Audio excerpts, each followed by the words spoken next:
Today, if you've got the scripture with you in some form, you can turn with me to Ecclesiastes chapter 4. Ecclesiastes was written by Solomon, one of David's sons, in the 10th century BC.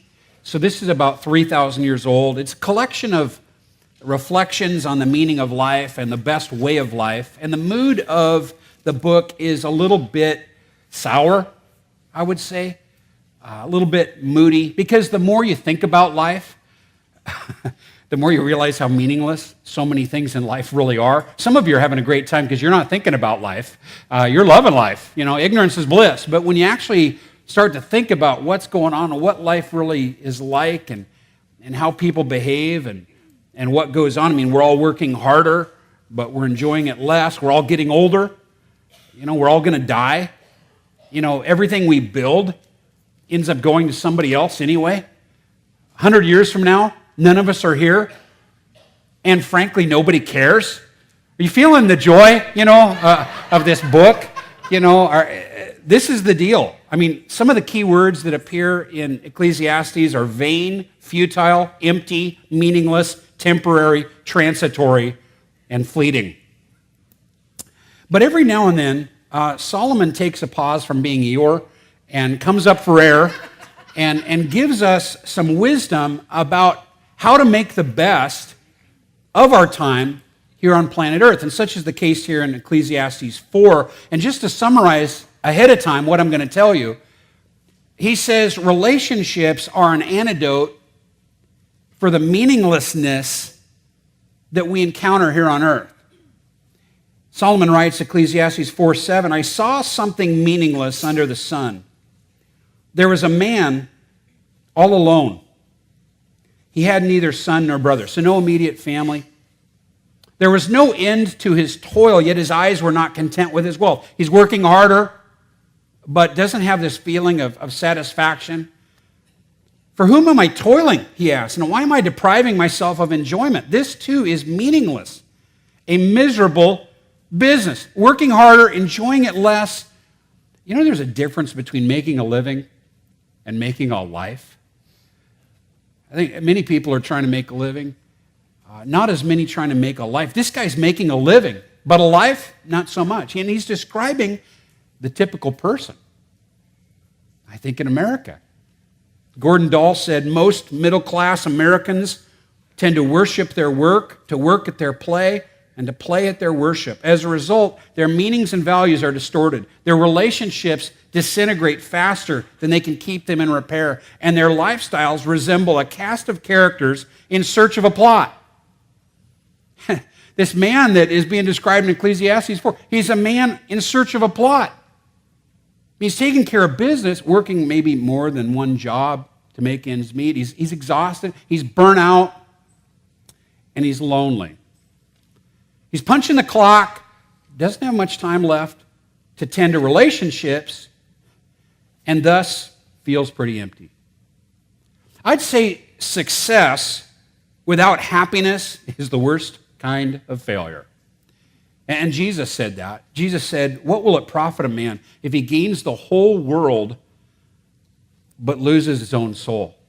Jesus said, life does not consist in the abundance of your possessions. The most important things in life aren't things. If life doesn't consist of stuff, what does it consist of? I think it consists of relationships. And just as I'd say success without happiness is the worst kind of failure, I'd say that stuff without relationships is the worst kind of accumulation. Now, if you're just going to accumulate stuff, inanimate objects, and not really accumulate relationships, you're going to have a lot, but you're going to be alone. And this is how it was described by Solomon in verse 7. I saw something meaningless under the sun. There was a man all alone. I wonder if this is your diagnosis today. You know, you're all alone. I mean, obviously today you're in a group, you're in a crowd here, but you can be alone in a crowd. I mean, it's amazing how lonely and isolated our culture has gotten. And, you know, there's this great need to connect, which is finding its expression, I think, in social media. You know, Facebook, almost 1 billion registered users. LinkedIn, 200 million registers. We're wanting this. We need this.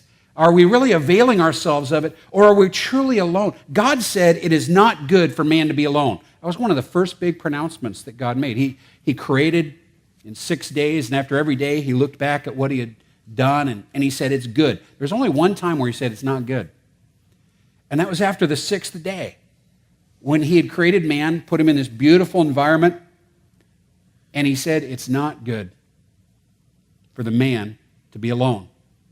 So God created Eve, God created marriage, God created people, not just person, and God created people who could create people so that there could be families, so that there could be friends, so that there could be communities.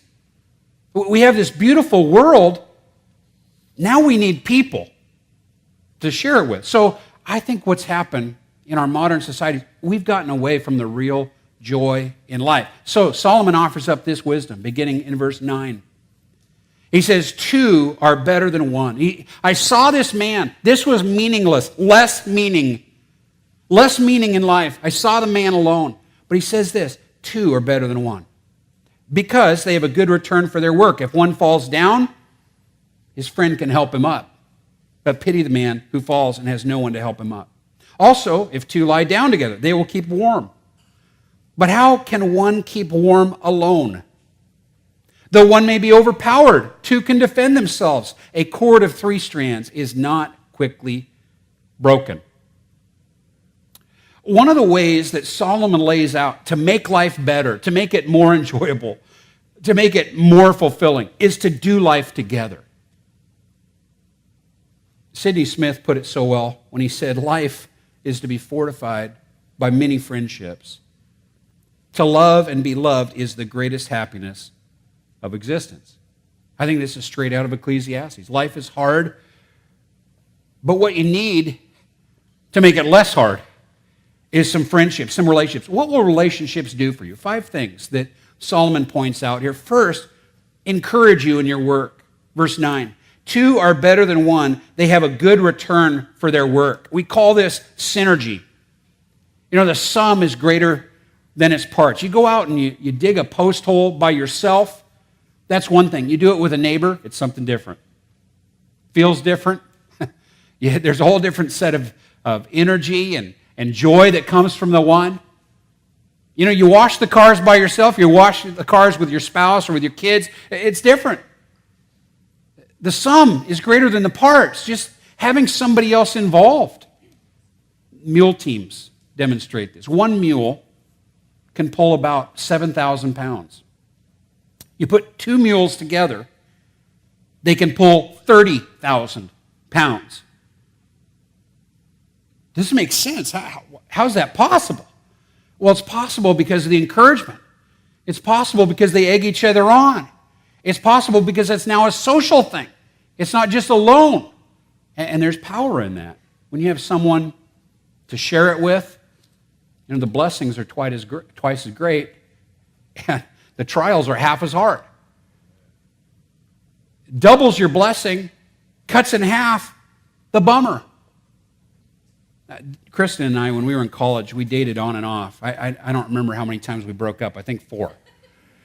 Every year, basically. It was an annual thing. But and it was all about me. I mean, I was a very immature guy. Still am in some ways.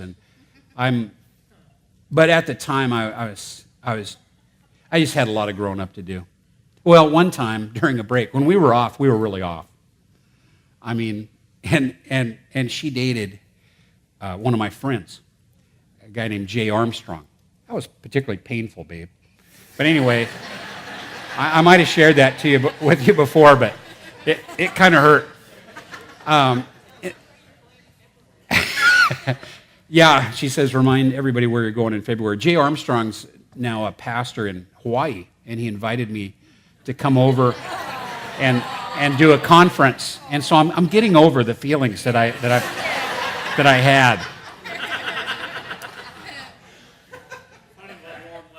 But one time, you know, since we were all part of the same social group in college, all of us, I think there were 20 of us, we all got tickets and we went to this Denver Bears baseball game. This was before they had the Rockies. They had a AAA team there and played a game in Mile High Stadium. And I'm kind of the nerd baseball fan who actually brings his mitt to the game thinking that I might be able to catch a ball, And so I'm sitting there with another girl that I've taken, and Kristen's not sitting too far away with Jay, and I'm trying not to watch them, but it's kind of on my mind, Well, sure enough, foul ball comes flying up into the stands, and I can see it's over my head, but you got to imagine this. I'm young and athletic, right? And I jump up, and I jump over several sets of seats. This thing's flying up here like this, and I reach out like this, and I catch this ball. And the stadium erupts in applaud. And I turn around, guess who I look at? Kristen. And just as I catch eyes, she's turning her head away like this. Doesn't want to give me the satisfaction that she had seen this awesome catch. And it was so awesome.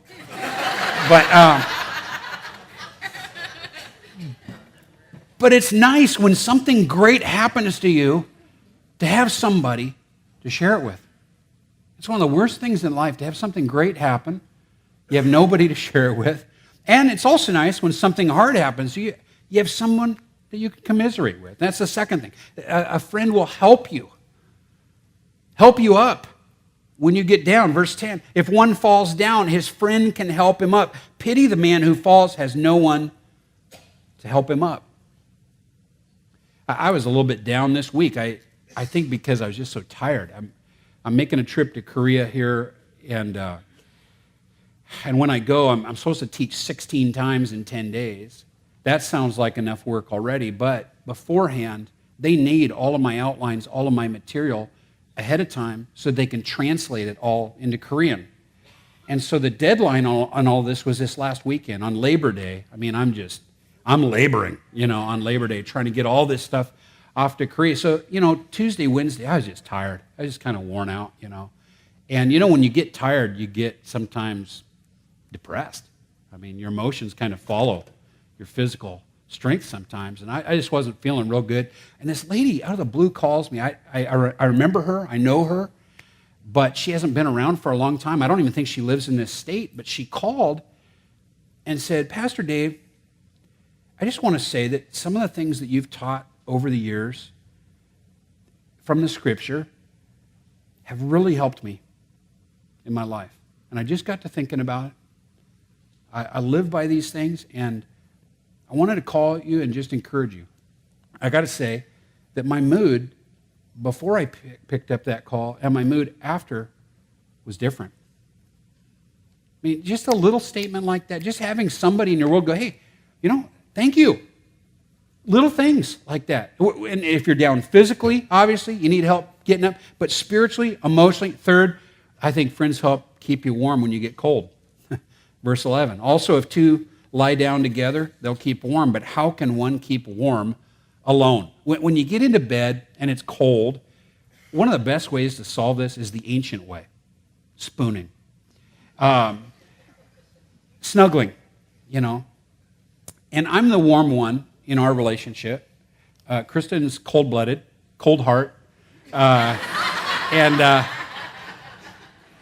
so sometimes she calls on me, and it's a tough job, but somebody's got to do it. I show up. And whatever our condition, it becomes more bearable by having someone near. Somebody in our church, their friends have just gone through a devastating life event, very devastating. I mean, you rank these things sometimes, and this is like one of those that's way up there. And she called just trying to get some advice. What do I do? What do I say? And I said, I'll tell you what, just be there. Just be there. Just show up. Just stay close. Sometimes in a hospital room or some place where times are tough, you don't really need to say much. Just be there. Be present. Let them know they're loved. Let them know you're with them in it, that they're not alone. That helps. And then fourth, the benefit of relationships, you have someone who can kick some butt when you get attacked.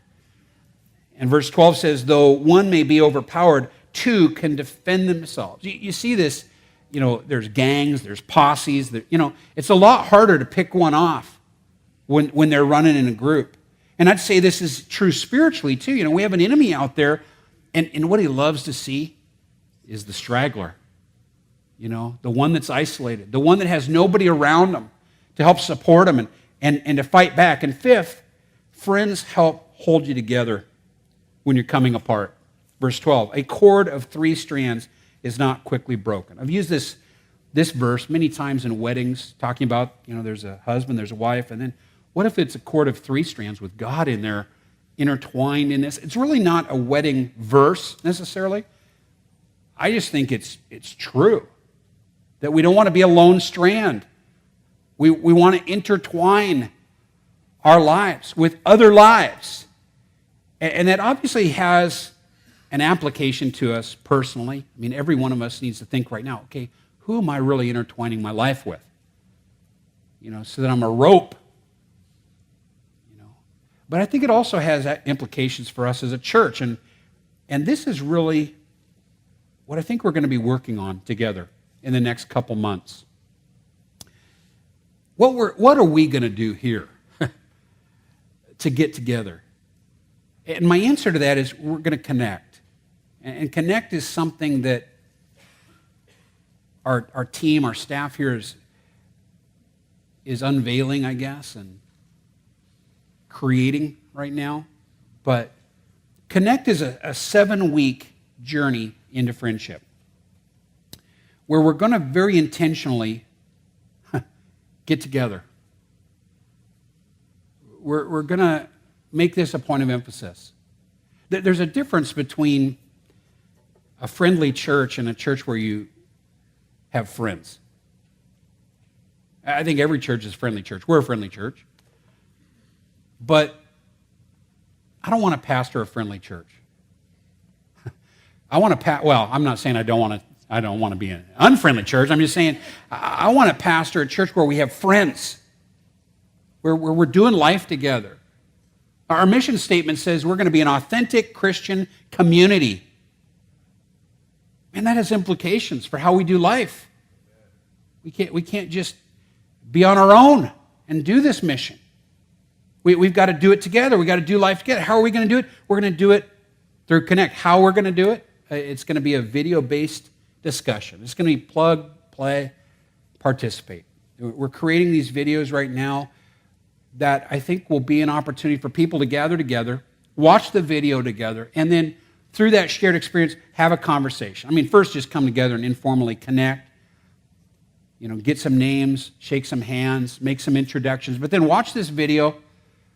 And at the end of this video, there's going to be a scripture, there's going to be one big idea, and then some questions that are going to come up on the screen for the group to discuss. Questions that are really going to be to draw us out a little bit, to share with other people who we are, to get a chance to tell our story. So to have some time to tell our story, hear other stories, get to know each other, and then, to pray for each other, and then wrap up and go home. No homework. It's not a Bible study. You're not going to become a Bible scholar by doing this. I think our lives are going to be the curriculum.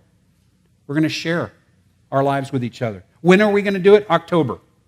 So this is the first Sunday in September, I think. Second Sunday in September. Missed one.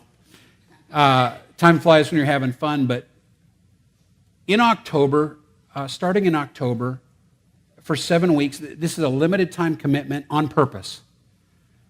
We know that people's time is precious. We know that people are busy, but we still want to take the time for the things that matter most in life. And so we think 7 weeks is enough to connect, and yet not too much that it keeps us from connecting. Where we're going to do it? In host homes. We're really trying to identify right now 50 homes. Some of you might already have a group that's going on, and you could do this with us. We'd like to have you do it with us during this 7-week period if you have an existing group. But we'd like to have 50 homes available to host this. Why are we going to do it? To get to know each other, first of all. mean, there are people that we're sitting next to every week that we see, but we don't know them. And I think this is the beginning of it. It's the beginning of caring, just knowledge, knowing each other. And then second, loving each other. I think the more we know, the more we're going to love. This has been my experience anyway. When I get to know somebody, invariably I love them. And I believe this will happen as we get together and share our lives. What we need from you right now, I'd say first of all is prayer.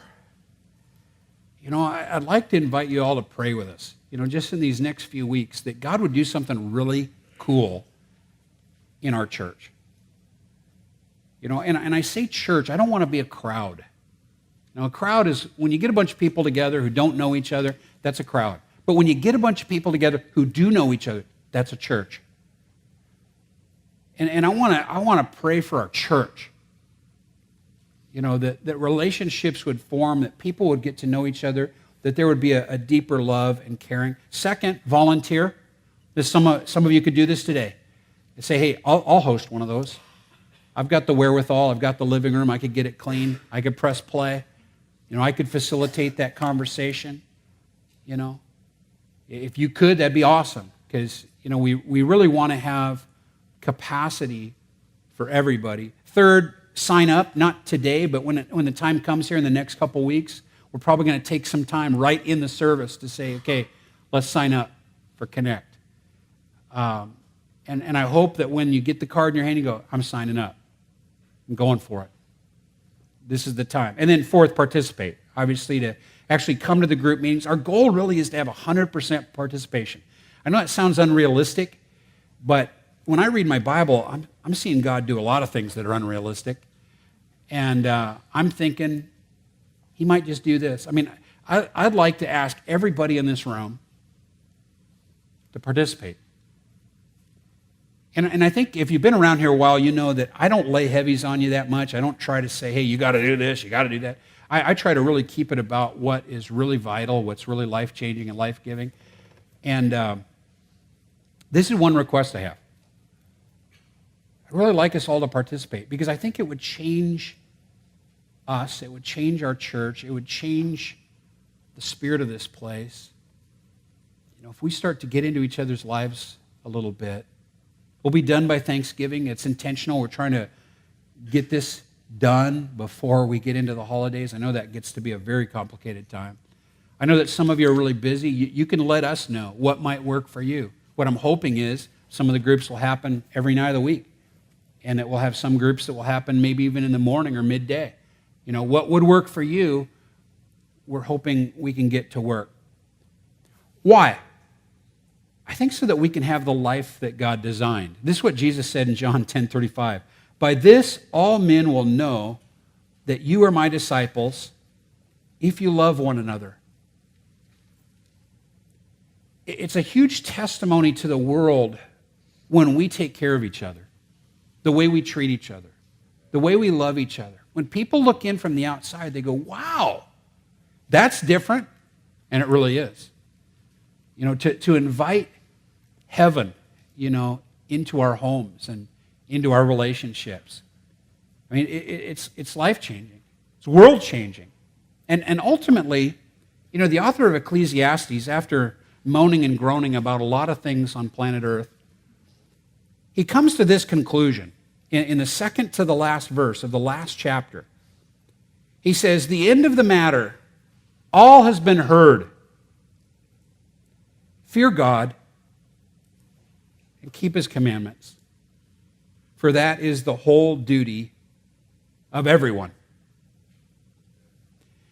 You want to make the most of this life? I mean, certainly we all got a lot that we can look at and go, oh man, this is really hard. This is difficult. It is. But when we first of all fear God, where we get our eyes up from this horizon, up to the vertical, and we invite heaven into our story, into our life, that brings meaning. And it says here, when we just live out his script, what's he asking us to do while we're here? Well, Jesus was quizzed. What's the great commandment? He said, well, there's two. Love God with all your heart. Love your neighbor as yourself. He says, this is it. This is the script. If we are a cast of characters in search of a plot, let me give you the plot. Let's love God.